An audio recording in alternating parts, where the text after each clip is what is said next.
Welcome to code express channel. So நீங்கள் வந்து சென்னையில் பெஸ்ட் இன்டர்ன்ஷிப்காண்டி வெயிட் பண்ணிக்கிறீங்கன்னா உங்களுக்கான வீடியோ தான் அது. ஸோ காஷி இன்ஃபோடெக் இந்த கம்பெனி வந்து பார்த்தீங்கன்னா சென்னையிலே பெஸ்ட்டாக இன்டர்ன்ஷிப் வந்து கண்டக்ட் பண்ணிக்கிட்டு இருக்காங்க. ஸோ இவங்களை நீங்கள் காண்டாக்ட் பண்ணி என்ன மாதிரி இன்டர்ன்ஷிப் பண்ணலாம் அப்படின்றத நீங்கள் கேட்டுக்கலாம். இவங்களே என்ன மாதிரி இன்டர்ன்ஷிப் கண்டக்ட் பண்ணுறாங்க, இல்லை என்ன டாபிக்ஸ் இது மாதிரி எல்லா டீட்டெயில்ஸுமே அவங்களோட சைட்டில் வந்து மென்ஷன் பண்ணியிருக்காங்க. நீங்கள் வந்து செக் அவுட் பண்ணி பார்த்துக்கலாம். இங்கே வந்து பார்த்தீங்கன்னா நான் டாட்நெட் அப்படின்ற இன்டர்ன்ஷிப் பண்ணிகிட்டு இருக்கேன். ஸோ அங்கே கற்றுக்கிட்ட விஷயங்கள் நான் ஷேர் பண்ணுறேன். ஸோ இவங்களை பற்றி டீட்டெயில் தெரிஞ்சுக்கணும்னா காண்டாக்ட் ஃபார்ம், இந்த என்கொயரி ஃபார்மை நீங்கள் ஃபில்அப் பண்ணி சப்மிட் கொடுத்தீங்கன்னா அவங்களே உங்களை காண்டாக்ட் பண்ணி டீட்டெயில்ஸ் எல்லாமே சொல்லுவாங்க. அண்ட் இப்போ நான் வந்து என்ன பண்ண போனால் அங்கே C# வந்து கண்டிஷனல் ஸ்டேட்மெண்ட்ஸ் பற்றி சொல்லி தந்தாங்க. இந்த கண்டிஷனல் ஸ்டேட்மெண்ட் வந்து பார்த்தீங்கன்னா லைக் வந்து லூப்ஸ் கான்செப்ட் அது எல்லாமே வந்துடும். அண்ட் ஸ்டேட்மெண்ட்ஸும் வரும், சரிங்களா. அண்ட் ஜம்பிங் ஸ்டேட்மெண்ட்ஸ் அது எல்லாமே இருக்கும். ஸோ இப்போ ஸ்டேட்மெண்ட்ஸில் இஃபல் ஸ்டேட்மெண்ட் அப்படின்னா என்னென்னு பற்றி பார்க்கலாம்.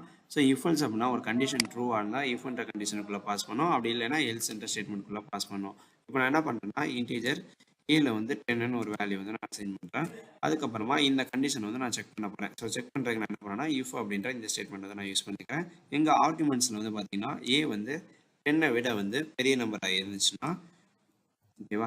ஸோ 10 விட இல்லை வேறு ஏதாவது நம்பரை விட நமக்கு பெரிய நம்பர் ஆகிருந்துச்சுன்னா இஃப்ன்ற இந்த கண்டிஷனுக்குள்ளே பாஸ் பண்ணோம். பாஸ் பண்ணிவிட்டு இங்கே நம்ம ஏதாவது ஸ்டேட்மெண்ட் வந்து நம்ம கொடுத்துக்கலாம். ஸோ பிரிண்டிங் ஸ்டேட்மெண்ட் நான் அங்கே வந்து டிக்ளேர் பண்ணுறேன். ஸோ கன்சோல் ரைட் இல்லை வேல்யூ ஆஃப் ஏ வந்து ஹையர் அப்படின்ற மாதிரி ஒரு மெசேஜ் வந்து நான் ஏதாவது கொடுத்துக்கலாம். இல்லை ஏதாவது ஒரு ஸ்டேட்மெண்ட் இஃப் ஸ்டேட்மெண்ட் அப்படின்ற ஒரு மெசேஜ் வந்து நான் கொடுத்துக்கிறேன் இங்கே சிம்பிளாக.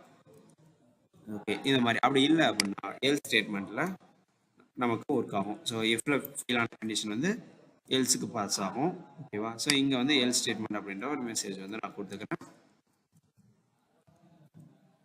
ஓகே, ஸோ நான் இப்போ ரன் பண்ண என்ன ஆகும், எனக்கு இன்டீஜர் ஆல்ரெடி 10 தான் இருக்குது. ஸோ நாங்கள் கண்டிஷன் செக் பண்ணுறப்போ இஃப்ல வந்து ஏவோட வேல்யூ வந்து 10 விட பெரிய நம்பராக இருக்கும். ஸோ ஏல என்ன வேல்யூ இருக்குது, 10 இருக்கு.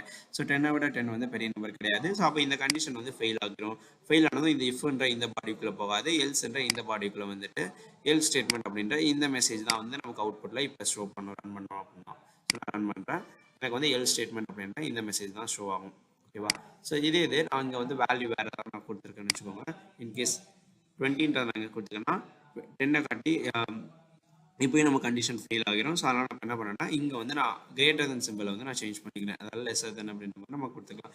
20யோட 10 வந்து சின்ன நம்பர் அப்படின்ற மாதிரி நான் இங்கே கொடுத்துருக்கேன். ஸோ அதாவது இந்த இஃப் கண்டிஷன் பாஸ் ஆகி இதுக்குள்ளே எப்படி பிரிண்ட் ஆகிருக்குன்றது நான் ஷோ பண்ணுறக்காண்டி இப்போ ஏன்ற வேல்யூவில் 10 இருக்கு. ஸோ நாங்கள் கண்டிஷன் செக் பண்ணுறப்ப 10 அதாவது ஏவோட 20 வந்து பெரிய நம்பர் நமக்கு சொல்லியிருக்கோம். ஸோ அப்போ எஸ் அஃப்கோர்ஸ் 10 விட 20 வந்து பெரிய நம்பர் தான். அப்போ இஃப்ன்ற இந்த கண்டிஷன் சாட்டிஸ்ஃபை ஆகி இந்த இஃப்ன்ற இந்த பாடிக்குள்ளே வரும். ஸோ வந்ததும் நமக்கு இங்கே இருக்கிற இஃப் ஸ்டேட்மெண்ட்டில் இந்த மெசேஜ் வந்து நமக்கு பிரிண்ட் ஆகிருக்கும் இப்போ நம்ம ரன் பண்ணும்போது. ஸோ அதான் வந்து இஃப் ஸ்டேட்மெண்ட் அப்படின்ட்டு சொல்லுவோம். இன்கேஸ் இப்போ இஃப்ல ஃபெயில் ஆன கண்டிஷன் வந்து நமக்கு டேரெக்டாக எல்ஸுக்கு போகக்கூடாது, நம்ம ஒரு கிராஸ் வெரிஃபை பண்ணணும் அப்படின்னு நினைக்கிறோம் அப்படின்னா நம்ம என்ன பண்ணோம்னா எல்சிஃப் அப்படின்ற ஒரு கண்டிஷன் வந்து நம்ம யூஸ் பண்ணிக்கலாம். எல்சிஃப் இங்கே வந்து நம்ம ஏதாவது ஒரு ஸ்டேட்மெண்ட் அதுக்கப்புறம் நம்ம கொடுத்துக்கலாம். ஏ வந்து ஈக்குவல் டு வாட் 10 ஆயிருந்துச்சுன்னா, ஓகேவா. ஸோ இந்த மாதிரி டேரெக்டாக எல்சிஃப் போகக்கூடாது அப்படின்னு நினைக்கும் போது நம்ம இந்த மாதிரி கொடுத்துக்கலாம். எல்சிஃப் அப்படின்ற ஒரு ஸ்டேட்மெண்ட் கொடுத்துட்டோம்னா நமக்கு இங்கேயும் செக் ஆகும் எல்சிஃப் ஸ்டேட்மெண்ட் அப்படின்ற. இப்போ நான் எனக்கு இஃப்ல வந்து ஃபெயிலியர் ஆகிருக்கும், சரிங்களா. 20 விட 10 தான் பெரிய நம்பர் மாதிரி இருக்கும். ஸோ அப்போ இந்த கண்டிஷன் ஃபெயில் ஆனதும் எனக்கு எல்ஸுக்கு தான் டிஃபால்ட்டாக போகும். அப்படி இல்லாமல் நான் என்னன்னா திரும்ப ஒரு கிராஸ் வெரிஃபை பண்ணுறேன். எல்ஸுக்கு வச்சு ஏ ஈக்குவல் டு 10 தான் இந்த ஸ்டேட்மெண்ட் பிரிண்ட் ஆகும். So S A 10 equal to 10 அப்போ வந்து நமக்கு இந்த எல்சிஃப்குள்ள வந்துட்டு எல்சிஃப் ஸ்டேட்மெண்ட்றது நமக்கு இப்போ பிரிண்ட் ஆகும். ஸோ இதுதான் வந்து பார்த்தீங்கன்னா ஸோ இஃபல் ஸ்டேட்மெண்ட் அப்படின்ற இஃப் எல்சிஃப் எல்ஸ் அப்படின்ற இந்த ஸ்டேட்மெண்ட் வந்து நம்ம சொல்லுவோம். இது எல்லாமே வந்து நமக்கு ஸ்டேட்மெண்ட்ஸில் அதாவது கண்ட்ரோல் ஸ்டேட்மெண்ட்ஸ்ன்ற ஒரு டாபிக் உள்ள வரும்.